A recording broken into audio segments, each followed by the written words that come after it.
வெல்லும் ஜனநாயகம் என்கிற மகத்தான தலைப்பில் மகத்தான தலைவன் இங்கே திரண்டிருக்கிற பல லட்சக்கணக்கான விடுதலை சிறுத்தைகளின் உயிரின் உயிரான அண்ணன் திருமா அவர்கள் தலைமை ஏற்க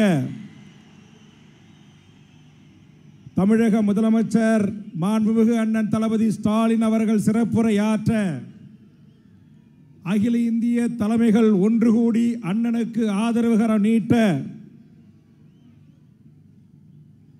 இந்த மாநாட்டில் இதுவரை விடுதலை சிறுத்தைகள் கால் நூற்றாண்டு காலத்தில் தமிழ்நாட்டில் நடத்திய அத்தனை மாநாடுகளையும் வென்று காட்டி மகத்தான சாதனை படைத்த மாபெரும் மாநாடாக இந்த மாநாடு அமைந்திருக்கிறது. நான் திருச்சி விமான நிலையத்திலிருந்து இந்த மாநாட்டு திடலை நோக்கி வருவதற்குள் இதுபோன்று பல மடங்கு விடுதலை சிறுத்தைகளின் பாய்ச்சல் ஆங்காங்கே இருந்தது. அந்த கூட்டம் ஒட்டு முழுவதுமாக இந்த பகுதியை வந்து அடைந்தால் இந்த பகுதி தாங்காது என்பதை நானே நேரடியாக கண்ட சாட்சி.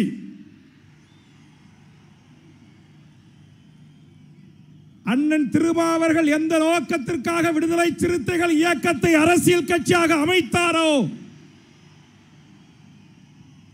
அந்த நோக்கம் இந்த வெல்லும் ஜனநாயகம் என்கிற மாநாட்டினூடாக வெற்றி பெற்றிருக்கிறார் என்பது நிதர்சனமான உண்மை. ஆண்டாண்டு காலமாக அடிமைப்படுத்தப்பட்ட சமூகத்தை, ஆண்டாண்டு காலமாக அரசியல் அதிகாரமற்ற சமூகத்தை, இதோ நான் இருக்கிறேன் உங்களை அரசியல் படுத்த என்று அரசியல் படுத்திய மகத்தான தலைவன் அண்ணன் திருமா அவர்கள். அவர்களின் காலத்தில் விடுதலை சிறுத்தைகள் காலத்தால் அழிக்க முடியாத மாபெரும் அரசியல் சக்தி. தமிழ்நாட்டின் அரசியல் சக்தி அல்ல,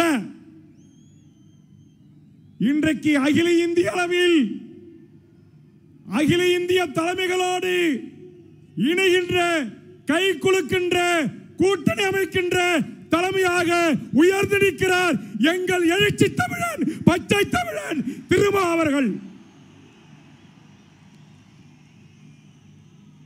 இதை காணுகின்ற போது என் நெஞ்சமெல்லாம், அவர் சொன்னார் இல்லவா, நான் அழைக்கின்ற போதெல்லாம் அலைகடலென திரண்டு வருகிற என் உயிரின் உயிரான சிறுத்தைகளே, உங்களுக்கு நான் என்ன கைமாறு செய்ய போகிறேன் என்று சொன்னார் அல்லவா, அந்த தலைவன் ஆதரவோடு அந்த தலைவன் கரங்களை பிடித்து தமிழகத்தில் இனி விடுதலை சிறுத்தைகள் இல்லாமல் அரசியல் மாற்றம் இல்லை, மாற்றம் இல்லை, மாற்றம் இல்லை.